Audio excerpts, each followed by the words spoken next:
To be, to become, to begin, where the river leans to the sea. To learn, to let go, to love. The world turns endless, turning me.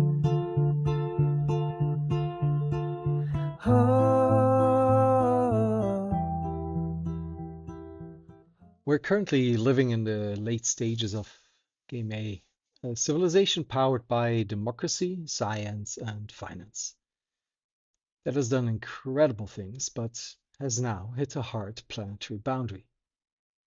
We're trapped in a system where the only rule for what gets built next is money on money return, leading to a world of addiction, alienation, and ecological decay.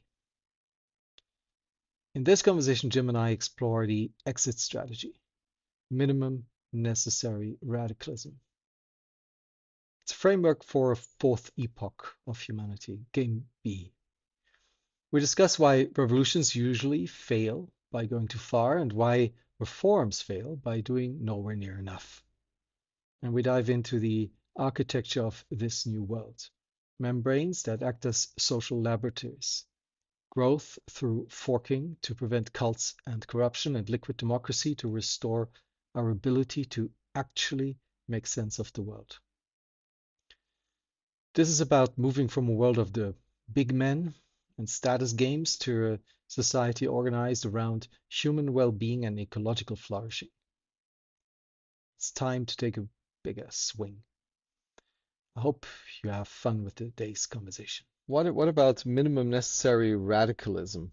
That's a good one. That's one I have not talked about hardly at all, except amongst the Game B insiders. Yeah, let's go there then. All right, let's talk about it. That's an important one, and I'm going to do a whole essay on it, even though it seems pretty obscure. And when I use the term, and as I said, I'm not sure I've ever used the term outside of the actual inner Game B community. If I have, I don't remember. And the concept is all three words are of equal importance. Viable, minimum necessary. Necessary, yeah. Minimum necessary radicalism. Let's start with the words in that order. Minimum is absolutely critical because most revolutions go too far, right? The French Revolution, the Russian Revolution, the American Revolution, one of the few that didn't, but it's not the way to bet. Most of the time, these things get captured by, bad people who are serving their own agendas, and who knows what happens. They go too far. They, line people up, send them to camps, kill people. So once from the very beginning, the Game B revolution should be to do no more than it needs to do. On the other hand, necessary is also absolutely critical, and in our classic everyday reformist politics, the tendency is to do nowhere near enough, right? You have Trump's crypto reserve currency. That doesn't change anything fundamental. It's a little bit around the edges. Do an antitrust action against Google, make them. They didn't even make them do it. They didn't even make them divest their browser. But even if they did, it's just rearranging deck chairs on the Titanic. Mm-hmm. And then radicalism is the third term, and it's also equally important. You really got to think this thing through from first principles, and not just try to. It's funny, you're doing both. You're adjusting your way, because this is another topic closely related. I'll throw this one in too, which is epistemic humility and limits to knowledge. And this is also, I think that's actually the title of one of the other essays. Because we have to realize that we're dealing with complex systems, and our ability to predict the future of complex systems is limited by all kinds of things, some of them practical, some of them fundamental. And so one needs to be cognizant of the fact that we're experimenting our way forward rather than, here's the plan, we're going to go do this, right? Mm-hmm. Mm-hmm.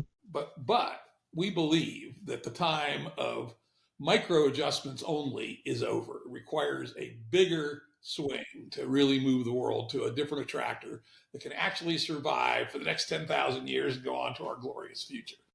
And by the way, that conversation we had actually triggered a bunch of new thinking for me, and maybe even a whole new lobe on the Game B story on why are we doing this, right? Because it's funny. We said, well, we want a civilization that is organized around human well-being and ecological flourishing, but there's a bigger point than that, which is I say this is Jim's star.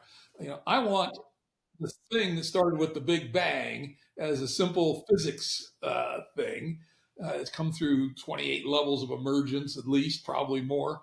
And I want this thing to go on to infinity, bring the universe to life. It may be, this is very important, that only humans have the opportunity to do this. We might be it.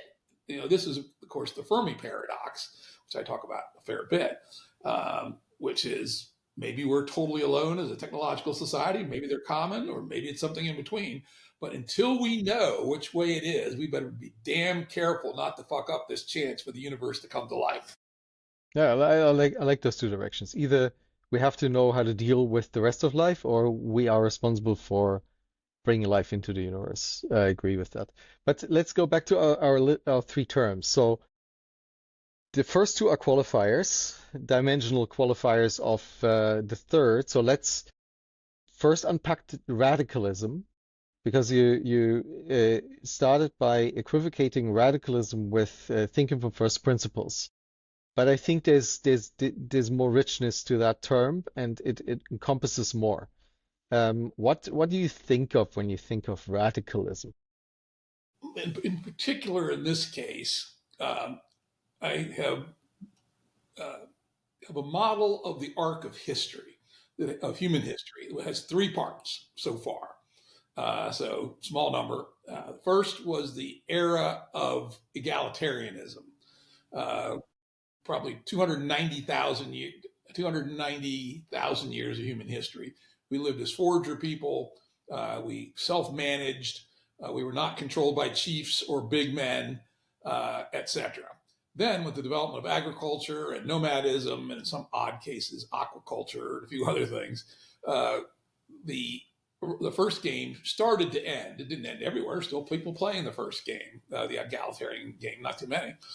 But what I look at as the transition to the big man game started. Chiefs in particular, forager band at the Dunbar number of 150 doesn't need a chief. It has people who are role-based leaders. You're the guy who hunts the rabbits. The woman who's the expert at finding tubers leads the tuber hunts.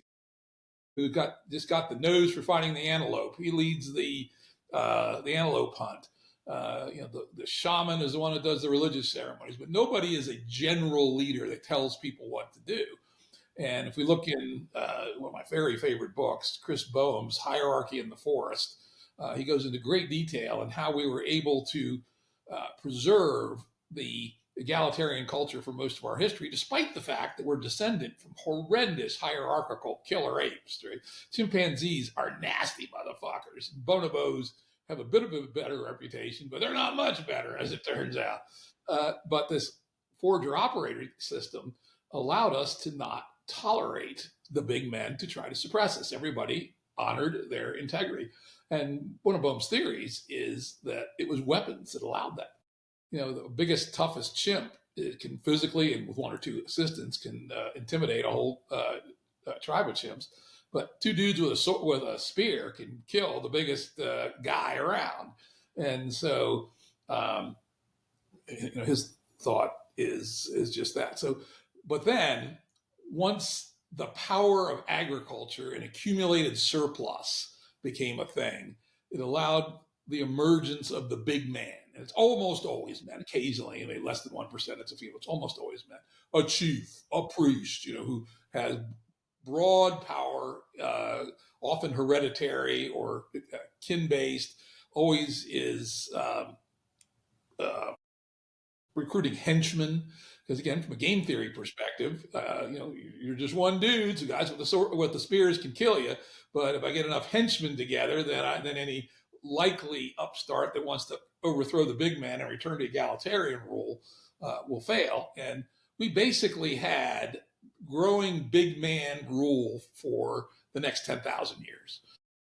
And let's say by 1500, that was how the world was run, pretty much, 1500 AD. We had empires, we had warlords, we had kings, we had princes, we had nobilities that may or may not have been parts of bigger states. But essentially, everything was controlled by one person or a very small number of people saying so. The economy was based on monopolies, typically granted by these big men. Politics was closed to everybody except the big men and their closest relatives. The land was often owned by the big men. It was what we did for a very long time. So that's epoch number 2. Then epoch number 3, which we'll call Game A, started somewhere around 1500. And in my telling of the story, really got rolling in a limited area in Western Europe, Southern England and the Netherlands mostly, by about 1700, by about 1800, by about 1700, 1700. And the elements that brought being a pure big man world to the Game A world is we developed intellectual and political institutional tools that allowed us to leverage shared decision making. It no longer was just the big man. Some of the dates I use for that are 1688 in England, the Glorious Revolution, where the old king was kicked out and new king was invited in. But this king was not an absolute king. He was a constitutional monarch under the authority of the parliament. And the parliament was not universal suffrage by any means. It was people of means, aristocrats, something just below aristocrats. But they actually voted. They sent delegates, and that parliament controlled the king. And so that was part of what helped England take off. It could make better decisions. The problem with the king game is, watching a good show about the American Revolution the other day, and I think it was Thomas Paine said, the fallacy of the traditional kingdom is it thinks that you often think you're appointing a lion when you're actually appointing an ass, right? It's the oldest son, and it's just a roll of dice. Maybe he's good, maybe he's not. But if you have Parliament actually making the final decisions, probably a better chance. The second one was science, huge. Also in the same epoch, in the 17th century, humanity had been plagued by appeals to authority essentially forever. A few exceptions, there was a little flash in Athens around the time of Aristotle and some of the other good people. There was a flash in the Middle East. There was a small flash in China at various times. There was a minor resurgence in Spain under the Moors, but in general, it never lasted. It lasted a generation or two at the most. But something happened in the 17th century, again, in the same place. All shit happened in the same place. That actual reproducible quality ratchets of knowledge could happen in a collaborative fashion. And part of it was technology, the printing press, right? The Republic of Letters, as it was called, they would print these proto-journals and send a couple hundred copies around Europe, and people would read what other people are thinking. And they somehow established a tradition of arguing rather than fighting. I can't prove Newton can't prove his rules of gravitation by beating up Leibniz, right? He's got to do it intellectually, honestly. And that had never been a thing before for any period of time. And so science is a cooperative, truth-seeking enterprise. It ain't perfect, makes mistakes a lot, but it also has built-in self-correction mechanism. And then the third one may have been the most powerful of all, but all three are hugely powerful. And that was the invention of modern finance. And you can roughly put that also at the end of the 17th century. I like to use the founding of the Bank of England in 1694. There was also a Bank of Amsterdam a little bit before that, where instead of the king saying this is what the weight's going to be in the coins, or you're going to be taxed, this much, or fix the prices, slowly, the information started to become accumulated in markets. And, we'll get to the critique of Game A. We're going to say that went too far in some sense. But that was a huge advantage over everybody else in the world. And if you go back and look at the timeline of history, Europe was just another power in 1650. It pushed a few people around, but it didn't dominate the world. By 1800, it dominated the world. How that happened? Because it had those three engines. It had proto-democracy, modern science, the beginnings, eventually more than the beginnings of finance. And that unleashed human creativity at a level never, ever, ever, ever seen before. As an example, the population of the world in 1700 was 650 million people. 650 million people. Now today we're at 8, 9, something like that, headed for 10 or 11. Never, ever been a takeoff like that. And of those people, 650 million in the world, 625 million, most of them were dirt poor. 50% of the kids died before they were 5. People had no glass in their windows. They had 2 pieces of clothes if they lived in the temperate region, probably had no clothes if they lived in the tropics. Humanity was just not in a great shape at that point. But those 3 things essentially came together and took off. But so those are 3 big epochs of human history. And so I'm proposing that Game B is the 4th. Very radical, which is to say that the 3 things that Game A created, in principle, added value. But 2 mistakes were made. One is they did not break the big man game. It may not have been doable at the time.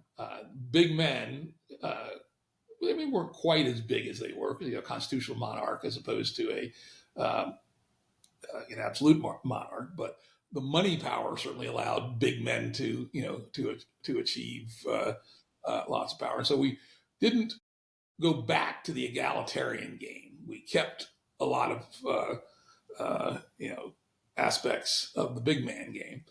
And then, again, look at 650 million people approximately. Our impact on the earth was relatively small. And there was like a 12th as many people, and each one consumed about a 12th as many resources as we do. Take the world average of consumption. So between them, 150th of the impact on the earth. So the amount of harm that humans could do in 1700 against the earth was tiny, really. And so you let the thing go, and it made people's lives better and richer, and their kids stopped dying. They put glass in their windows. They had suits of clothes. They had clean water. They eventually, surprisingly late in the day, realized you shouldn't shit upstream from where you get your drinking water. It wasn't until 1900 that was conventional wisdom, believe it or not. Science that gave us that one.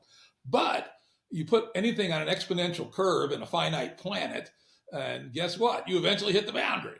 And we have now hit the boundary. It's a ridiculous percentage of all the large mammals on Earth that are humans and their livestock.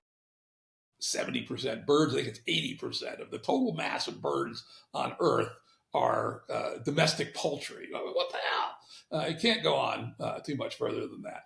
And again, when you are growing wheat to make bread for people and things like that, the economy is serving a useful purpose. But as it gets bigger and bigger, it becomes its own self-justifying thing. And the game is to be a big man by accumulating money. There's no telling, where you go next. And I'm going to throw a little science in here, if you don't mind. One of my favorite topics is, I recently wrote an essay on this one on Substack called The Adjacent Possible. At any given time, the world is in a certain state. Highly, highly dimensional. Every single thing about the current state of the world is defined in its current state. And it can only do one thing. It can only move to the next state. Thomas could pick up his arm. That's a change in the state. It's a small one, but you could quit your job. You could move to Costa Rica, or you could start a company. So many, and all these people collectively are making these micro moves, and they add up to the unfolding into the adjacent possible. And some of the more interesting of these are innovations and inventions. somebody starts with a very primitive steam engine, the Newcomen steam engine. So inefficient, it could only be used to pump water out of coal mines. Why? Because coal was expensive to ship, and it was so inefficient, unless you had extra coal just laying around, it didn't make any sense to do it. But over time, a number of people improved the engine, and that caused another gigantic takeoff when the Watt steam engine finally arrived, somewhat later in the day, later than you might think, well into the 18th century. So there's constant unfolding into the adjacent possible.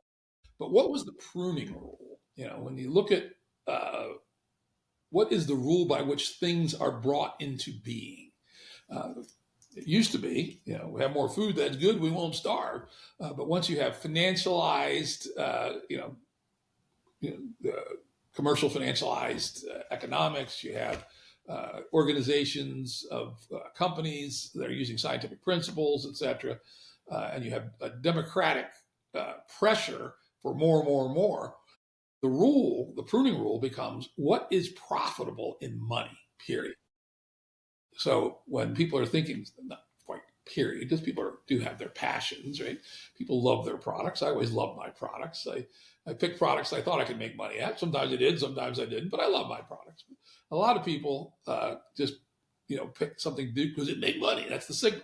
And of course, that has accelerated tremendously in our last epoch. So to get back to what do I mean by radicalism? I mean taking the good from the Game A tradition of learning how to collectively use information to make wise decisions, but realize that wise decisions aren't what money on money return tells you to do next. And at the same time, it's time to finally dethrone the big man game and return to something closer to our egalitarian operating system. And that's some pretty radical shit. This is really radical. We actually did that. We'll have created a fourth epoch for humanity. And we get humanity ready to go on to where its destiny is. Okay. So the three core elements of Game A, democracy, financialized markets, and science. And all three of them have positive and potentially also negative aspects, at least in the way they are configured at this point. If the incentives on what adjacent possible to enter are wrong, then you end up with TikTok, you end up with gambling fucking apps, you end up with opioid addiction, you end up with fast food chains making all the Americans fat and sick, right? They're not neutral. They have attributes, but it's the pruning rules on what they're used to call forth that tells us what we get. And so the art of the successful radicalism is to position these three bodies in a relationship with each other such that they create an emergence that is directed towards infinity, right? And so that is why you add those two qualifiers in the beginning. What's the minimum that you have to change each of them? What do you have to do? And then the interesting question here becomes, how do you do that? How do you assess them? What is the actual minimum change required for each individually and then in their interrelationality? And then how do you differentiate between the minimum and the necessity, the second qualifier? There's no solid answer. As we said, we have limited knowledge about what will come next, and we have to explore. This is where one of the other key Game B ideas comes in: coherent pluralism. The idea is that we are attempting many things in parallel because we don't know what will work. How should you operate a community business in a community of 5,000 people? How should it be owned? How should it be controlled? How should it be governed? Who should make the decisions about the products? How are the winnings distributed, etc. And we don't really know the answers to those questions in any fundamental way. But if we put this in a matrix where we all agree on the goals, right, that we are aiming for the human well-being and ecological richness leading to infinity, then it gives us some hints. But if we do it in parallel, we can see what works. Second, and this is hugely important, why now? Why can we do this now? Maybe it wouldn't have been possible in 1700, probably wouldn't have been. Which is we can share what works very quickly about a horizontal information bus. One of the things about information that's compared to matter is it's essentially free to propagate. So you find a method of managing a business that works really good in, say, a particular kind of business. Word gets out, lots of people adopt it, they probably adjust it, change it for the local conditions, etc. And there's at least a decent chance that through collective horizontal search, we can get better at making these omni-considerate decisions. And that's another term of art, which is we don't just think about money on money return. We think about what are the attributes of every decision we make about on ourselves, on our community, on our region, on the world, and on universal history, even if you wanted to get real highfalutin about it. And we have to learn as we go. We don't have the answers. And I will say this, anyone claims they got the answer, don't believe them. So if you look at this from an institutional perspective, if you right now we think of many of these three elements are subdivided into institutions. And if we think about what institutions should go away, what institutions should be modified, and which institutions should be added in order to optimize towards this more directed exploration, and we keep the goal, right? The loss function for the whole thing is infinite expansion of life across the universe, right? So if that's the loss function, what kind of institutional design or changes do we need specifically in these three elements? Yeah. And I would modify that slightly. Single loss function is dangerous. And I believe that one of the failure modes of game A is that over time it's become more and more single dimensional. And keeping all three, I think, are important. One is human well-being. The world was actually designed so that everybody on Earth had a decent chance at a decent life of dignity and honor, irrespective of what their personal, biological, economic, or familial endowments were, would change a hell of a lot and make for a much better world. And by the way, it would make it more likely that we get to infinity, which I think is because more people can contribute, more people will be developed as rich, rich personages. Then the ecological richness is the game that we have available today. Life is amazing. There is nothing that we know of that's as interesting and generative as life.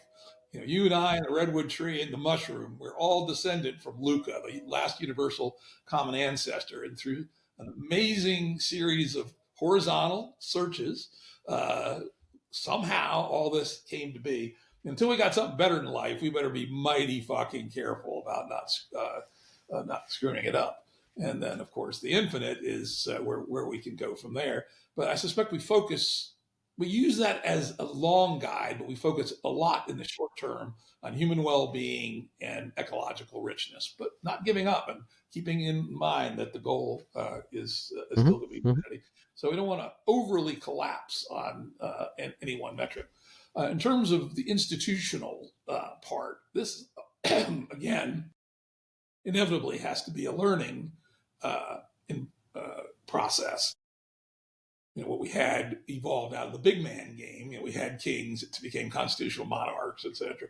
But in this case, our proposal, at least, is to start at the opposite end, is to realize that we're going to be small and weak and embedded in this huge, great game A, I should say. And so we should build membranes, which are small pockets of game B-ness that are operating under their own rules, have their own accords, have their own social operating systems, And I call them membranes because in the biological sense, a membrane is a container that lets some things in and other things out. And metabolisms happen inside membranes. In the origin of life work that a lot of people I've talked to are doing, there's always the question, what came first, membranes or metabolism or information? And it seems likely to me it was all three. You had to have all three together. And so let's take that idea and let's say that Game B will be built from membranes from the bottom up. And the membranes will be embedded in each other. And the membranes will have accords, which are the local rules for each membrane. And they will inherit rules from parents when they want to, but they're not forced to. Other key ideas in the institutional structure is subsidiarity, which is a very interesting idea, came from the Catholic Church. I'm no Catholic, used to be, not anymore. That decisions should be taken at the appropriate level for that decision. It suggests that particularly in our political sphere, but also in our economic sphere, decision making is pushed way too high up. One of the silly little example, I live in a beautiful little town in Virginia, in the Shenandoah Valley. It's kind of it's got a little entertainment strip with some restaurants and bars and clubs and stuff. But because of Virginia state law, you can't take a drink from one place to another, right? Virginia has stringent state level law that no public drinking. I've lived in other places where it was legal, but those were places that had local options, and the counties and the towns could decide what they wanted. Virginia does not have that option for that particular thing. It's a minor issue, but to my mind, it's unbelievably stupid. Why does somebody 300 kilometers away care if I take a drink from bar 1 to bar 2 walking down the sidewalk? None of their goddamn business, right? And so this idea of subsidiarity as an organizing principle should be applied to essentially all institutional design. That, by the way, does not mean no hierarchy, right? At the very top, the highest level, our atmosphere as a waste dump. There's only one way to manage the greenhouse gas impact on the atmosphere, and that's globally. We all have to agree to play fair and play by the rules and do what we're supposed to do. So it does not mean everything gets pushed down. It means everything gets pushed down as far as it can be and should be pushed down.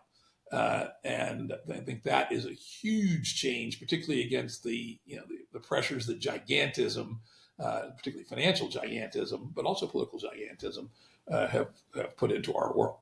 What else do we talk about? And this is huge. This is huge. It's a little bit off to the side, but I think people find this interesting.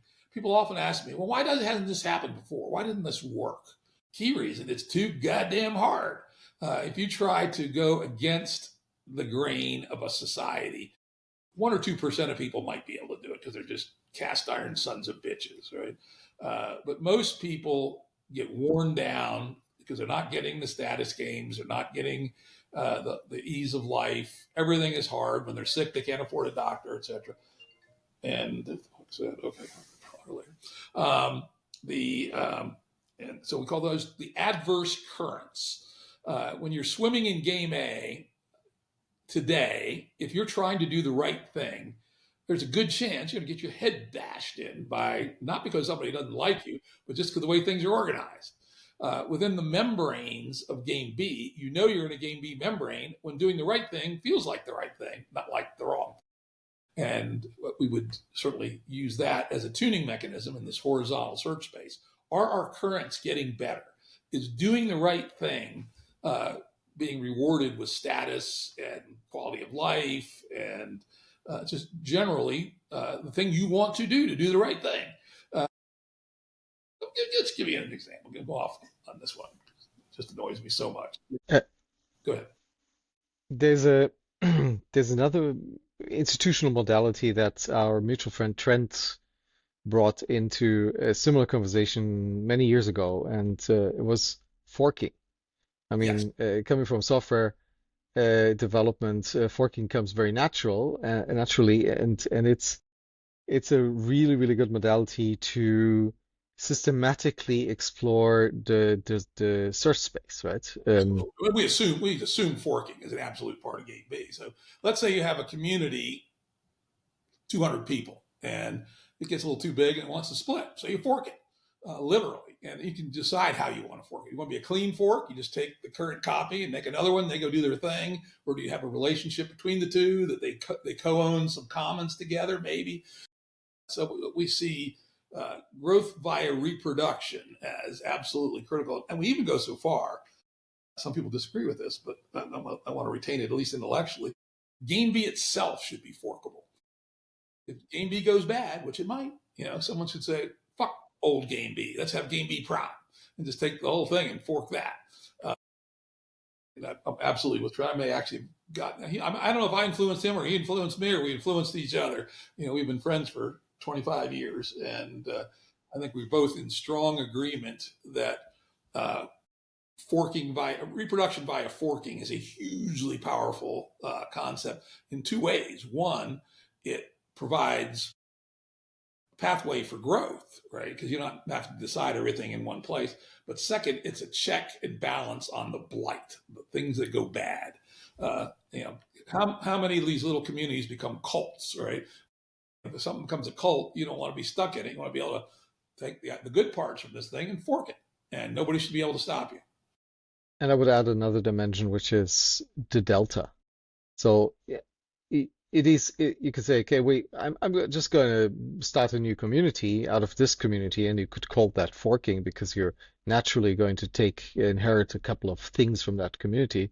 But if you think about forking as an institution, you would also be tracking the deltas, Absolutely. which then feeds back into understanding what might be providing more success to one of those rather than the other. And it takes the guesswork out of the question, or some guesswork out of the question. Yeah, this is a horizontal information bus idea. Because each membrane has formalized its operating system as a set of accords, which are filed, essentially. You can say, okay, this guy, A prime, forked from A, but they made these changes, right? Come back 5 years later, see how it worked. And at that point, it's part of the commons ownership of game B, at least, hopefully the world, that this delta worked a bit better than this original, at least in this context. I will say it's very important to always consider the context. The world is more complex than we tend to think it is. And maybe the delta would not work in some other complex, depending on the nature of the soils, the climate, the kind of people. So you have to look at all these things in a contextual perspective. But very important to have that chain of amendments, essentially, to the accords. Okay, so going back to minimum and necessary, there are two questions. What's the real difference between minimum and necessary? And how do we calibrate how much of it do we need?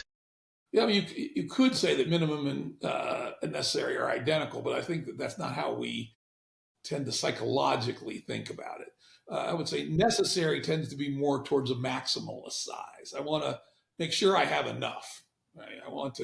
I don't want to change the deck chairs on the Titanic one more time. I want to make the big enough change that we can actually get into a new trajectory for humanity. Well, minimum, I want to think and focus on doing no more than I need to do, because we know that we as humans, and particularly big men, have a tendency to self-aggrandize, be wonderful, be glorious, all this horseshit.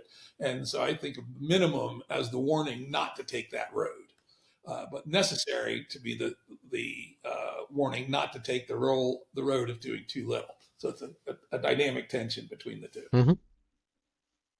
Okay, and and then now the central question is, how do you calibrate this? So you started going into the direction. Okay, why is this difficult to go into this in this modality? And some might argue that a potential step that is proposed is not going far enough, so it cannot create any traction. But the opposite could also be true. It's too far, and you want to take small steps into the thing until everybody can follow. How to calibrate those? the mechanism by which it would be calibrated, we call governance, right? As part of the accords, which are the operating system for any given membrane, it also has a self-modification mechanism called its governance, which is also self-modifiable. Let's say, for instance, a simple membrane model that's trying to grow by forking. How much do you save versus how much do you spend? Right? The more I spend, the richer my life is today. The more I save, the faster my lineage can grow exponentially. And if you look at societies over time, they have varied tremendously. Some societies will save 30%. Others are running at a minus 5% deficit, like most of the West today. And in theory, at least, that's a governance question. The members of the membrane decide what setting they want. Again, on the idea of epistemic humility and lack of being able to predict complex systems, you can't be sure that the setting you chose is the right one. And it may even be there is no right one. It depends on what is your current motivation. Let's say, for instance, life kind of sucks in this membrane. We got to get the quality of life up or people aren't going to join. So then you say tactically, all right, we're going to reduce our savings rate for a while, increase the amount of commons we're creating, quality of life in this membrane's better, more people come in. Long term, that gives us a boost, and then we can fork later and be part of the growth lineage. So these are like no questions like of this sort are easy. They're fundamentally hard questions, and you just can't say they're not. But you need to think carefully about your governance mechanisms that give you the best shot at being able to process that information. And as an aside, and this is again where Game A, this may be the one that kills Game A, is we have to pay a lot of attention to making sure that those involved in governance are actually capable of collective sense making, who can actually see the world realistically. When I look at the bullshit that goes on in the political discourse in much of the world today, it's like, how could this possibly be? How could people believe this crap? And there's something fundamentally broken in how we as humans, under the influence of money on money return driven publishing, online, you name it, TV, we have gotten ourselves full of ridiculous ideas. And one of the tactical actions for Game B to have a chance to succeed is you got to figure out how to recover collective sense making in a way that those people involved in the decision making are actually people who have good ideas on average. Some of them won't, but the gradient is towards the true and the good and the beautiful. I throw out one possibility called liquid democracy, for instance, where instead of having Congress people or elected delegates on one extreme or direct democracy on the other, where like a typical commune might have its Saturday meeting where everybody decides everything together. It's a mess. Under liquid democracy, the idea is each of us have tokens, let's say for education, for agriculture, sewage, for housing, etc. And we can allocate our token to somebody else in our community to vote our proxy.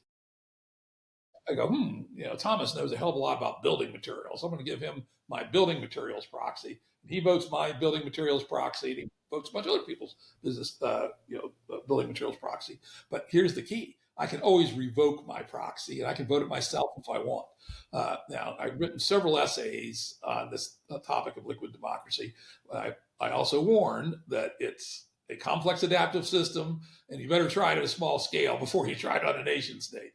But that's an example of a governance modality that might allow for better collective sense making. Because I don't have to learn about building materials. I trust Thomas to learn about building materials. On the other hand, I've only given Thomas authority to vote on building materials. I have not given him authority to declare war or to raise taxes or anything else. Right? And so I think these kinds of innovative and thoughtful ways of doing governance that aren't just the cookie cutters that we're used to are going to be part of building Game B. Okay, here's another one. I once heard Tom Chi. You know Tom Chi, of Tom Chi? I don't He think so. used to head Google X, Okay. and in that capacity, he was obviously working with a lot of innovative crews, innovative teams or startups. And once heard him say that the central single predictor for success for a startup is rate of learning. Absolutely. And in the context of what you were describing around all of these institutional dimensions, I think rate of learning could be a really good abstract measure I like of a certain aliveness of the system itself, or even beyond just how alive it is, whether it's directionally trustable, could be a function of its rate of learning. Now, there's two questions in here. One, would you agree that rate of learning is a central important metric? And if so, what does it indicate? And the second one is how do you see rate of learning evolving over time within a membrane? Does it go into saturation, or does it stay linear, or is it superlinear? I like this. This is a good one. I'm going to be a little bit contrarian and say not necessarily is it the best metric. Let's take the example of Facebook. It gets better and better at manipulating people and getting them to stay on forever. TikTok, even more example. So it's getting better and better. It's learning like a motherfucker. But its pruning rule is wrong. It is not applying its learning to the right things, for the things that are going to be pro-social. So I think you can say that if you are targeted on the pro-social somehow, then you should learn as quickly as you reasonably can. Though even that has a second order thing. And I think we're seeing this in our society today. Humans are animals, right? We evolved for a very long time. We have attributes. Rate of change is one of the things that we probably have limits on. And when you're changing things too fast, people become unhomed. They don't feel like this is part of their world. I know a lot of people, particularly young people, just feel lost today. And I think part of it is our society is learning too fast. And the term I use for that is viscosity and fluid dynamics. How thick is the fluid? So how fast do things change? So I'm going to push back on this one a little bit. I think there are certainly cases where fast learning is good, but it depends on what you're trying to optimize for. Trying to optimize people to spend 3 hours a day on TikTok, not good. I'm going to add a complement, though, perhaps, that will work, may address this, and that is intellectual honesty in all things. And so if I am pushing for learning as quickly as possible and I'm intellectually honest about what I'm doing and why I'm doing it, I think the chances of us doing it for a wise reason improve. I have to think of a third one. We obviously need a triad. We always need a triad. So we have learning at the appropriate rate, we have intellectual honesty in all things, and we have some third thing. Maybe it's just wisdom. For a long time, I poo-pooed the word wisdom. There ain't no such thing as wisdom, a bunch of goddamn hippies, right? In reality, wisdom is very simple. Making the right decision at the right time in the right place. That's all it is, right? So don't let wisdom buffalo you into thinking that it's more than it isn't. It's hugely important, most important thing there is probably. So maybe wisdom's the third piece, whatever that is. Or maybe the result is wisdom. Okay, so rate of learning only makes sense if the loss function is attuned to something that doesn't, let's say, like now, exploit the foundations of our own existence, for example.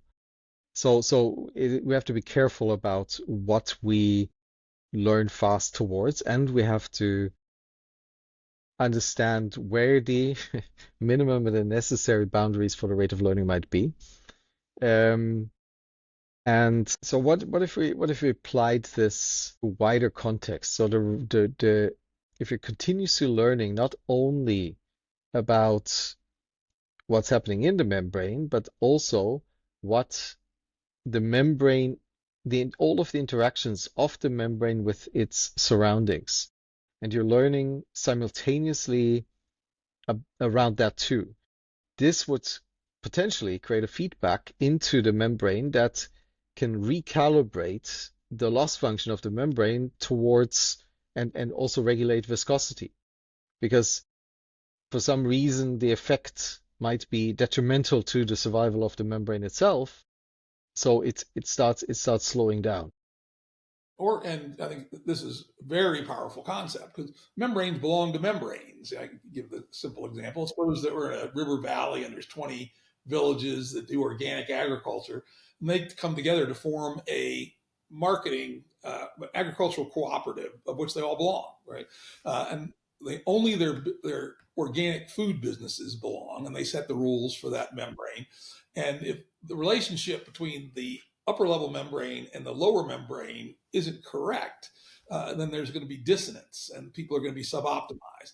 Now, let's say, for instance, for some reason, the upper level agricultural cooperative membrane wants people to change the crops they grow every year. And maybe they have some reason they think that's the right way, but it's going to make life more difficult for at least some of the lower level membranes. And we would hope they would push back and there'd be a governance mechanism which says, nah, we don't think so.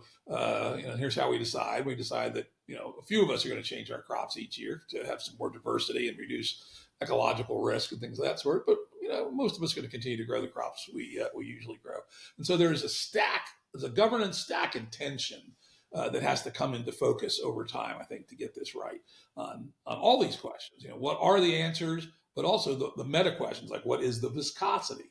There is no right answer. I think that's the very important takeaway. There is feeling your way towards the answer in a high dimensional context, whereas many of the dimensions that is reasonably to consider are considered. So life does an interesting thing in its growth. It grows exponentially in the beginning, then it becomes linear, and then it goes into saturation, and there's a dampening effect. Any biological growth happens in that curve. Might that be a good generalizable heuristic that there is the necessity for fast pickup, for fast takeoff, and then also a landing? If there's no landing occurring, then something is wrong, and Maybe. we need to recalibrate. Maybe. It depends on what's the nature of the adjacent possible. Let's say our current adjacent possible produces desktop fusion, right? And suddenly we have as much clean energy as we could possibly want. The nature of that S curve is very different than in a world where it's kind of hard to get solar energy to work correctly. It's very capital intensive, requires exotic materials. Well, you're going to fix that for us, I think, and such. So again, it's context dependent. I wouldn't want to say that it always does an S curve. It depends on what is the realistic adjacent possible and which parts of that adjacent possible do we choose to do. For instance, we as humanity might choose not to use desktop fusion. We might decide that having that much power at this current level of wisdom would be fucking stupid, right? That we're not really ready for it. 10 or 12,000 watt society is all we can actually handle right now. As an example, the other answer might be, we want 100,000 watts per person continuous society, and we have the wisdom to do it, and here's why we think that's true.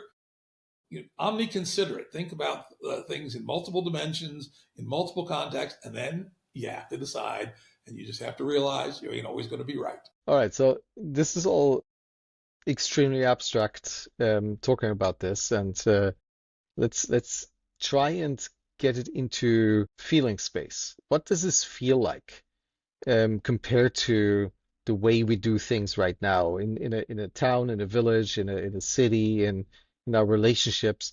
What's different in the way we navigate the world and our days, and in maybe some everyday examples that you can imagine that might change? I'll give you my favorite example, because I talk to a lot of women in their 20s and their 30s, and in much of the advanced West, being a young mother is not a pretty thing to be. Right? You're forced to go back to work a few weeks in the United States, get longer time in Europe when your babies are really too young. Some people, it's the right thing for them. For most people, it's not. You're alienated in your little house or your little apartment. It takes a village to raise the family. Call me there, etc. And by the way, and this is the thing that comes most strongly from these younger women, is they did not ask for this game. They did not ask for it to be played this way. It's been imposed upon them by the money on money return machine, the status games, the big men games, etc. So if you're in game B, you're going to have arrangements that you feel you're part of. This is the arrangement we chose for this community. 20% of us are not going to work outside the house. We're going to be childcare people. So that childcare is built into the community as a free good, for example. Wouldn't have to be that way, but that's an example. So ownership of the accords comes first. Wasn't imposed upon me. Second, and this is gigantic, Game A, especially late stage Game A, wants to make us all feel insecure. Here we are, the richest society in the history of the world by a factor of at least 10, and huge numbers of people feel precarious, that they're 2 weeks away from living on the streets, or at least being broke. And in a network community, just as it was in the old days, a good medieval community, somebody fell down out of luck, they slept in their aunt's attic or something. Mentally retarded kid hold water for the blacksmith. There was a place for everybody. And I would hope that a Game B membrane would always feel like a secure place. As long as you're an honest and decent person, you have a home there, as long as anybody has a home. We all have to go on short rations. We all go on short rations together. I don't continue to eat my big old prime ribs and push you out into the gutter to pick in the trash. That would just not be Game B at all.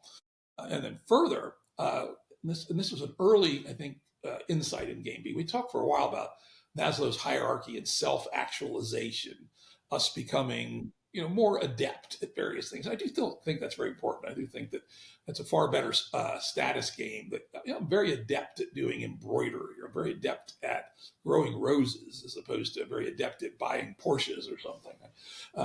But I think we can go one step further, which is the ultimate adeptness is being someone who gives to the community in a way that makes the community itself richer. So that as you think about how you spend your time, there's nothing you have more valuable than your time. That's all you have, is your time and your attention. To the degree that you are tuning what you do in your local world to not only making things better for you and your family, but making things better for your community, it will feel qualitatively different than when it's one-on-one status games going on. So I can't imagine it feeling more different than, it's going to be a huge difference if we do it right. No alienation. You're playing by the rules you chose, much less insecurity. It's night and day. So on a spectrum between being 100% a individualized person, one the tungsten the tungsten earthquake. So the fully individualized, seemingly independent person, and the fully embedded, enmeshed in a collective. It feels to me that this is what you're describing is in a good equilibrium between these two ends. You have some individuality in the sense that you structure and you shape your life in the way you want it, but at the same time you're also in the serving position towards the whole. Exactly. Right? And not only, you got it exactly right, but not only is that true, but different communities may do different settings. Some of them may be more egalitarian, some of them may be more individualistic, and over time we will learn. I think it may even turn out there is no one right answer, but we have to be considering the continuation. One of the terms we use in the Game B space for the freedom part of it is sovereignty. That it's one of the collapse modes of revolution is conformity, and so one of the very key ideas is that we must, each of us, maintain our personal mental sovereignty. It does not mean I have to stack up all my money chips or buy 3 houses that I don't need, etc. But I do have to be able to be responsible for myself, help develop myself, be in control of the decisions I make, take moral ownership of my own decisions. I think that is huge. Just something as simple as liking a post, right? It's a moral commitment to do that, right? And if you take it actually seriously as a contribution to some commons, some community that you're part of, you'll think about it differently than if, oh, I want them to like me back. So I think these are really, really important things. But there's no, again, I know I keep saying there's no black and white answer. If you look at the Israeli kibbutzes, for instance, it's quite interesting. They started out 1910, 1920s. Originally, they were all hardcore left-wing socialist, atheistic Eastern European Jews. And they had the so-called common purse model where all the money came into one purse. All purchases were done by the kibbutz itself. And you'll love this. In the first couple of years, they even had shared underwear. All the underwear was owned in common. And the kids were all raised in a communal crèche, etc. And then over time, the kibbutzes evolved in different ways. About 20% of them are still common purse, hardcore socialist. A few of them are kind of almost Ayn Randian hyper-individualists, but a whole bunch of them are in between. I call a fair number of them Sweden plus plus, right? Where very strong collective welfare state, and people looking after each other, and nobody trying to lord it over the other guy, etc. But you still have a substantial room for individual taste and choice, what work you're going to do, etc. So it's a work of exploration to find what works for any community of people, and it's likely to differ. All of this, to me at least, opens another can of worms that we might save for another day. I don't know how you feel, but how does one become a person that is able to hold that? Because you put up quite a high stack of requirements towards the person to actually be able to navigate this. Yes, and this is not trivial. Save for another day. This is a very huge, maybe the most important idea of all. And I'm too burned out to do it today. Yeah. But we'll do that. It's called the personal institutional spiral. The personal institutional spiral, and good one for our next session.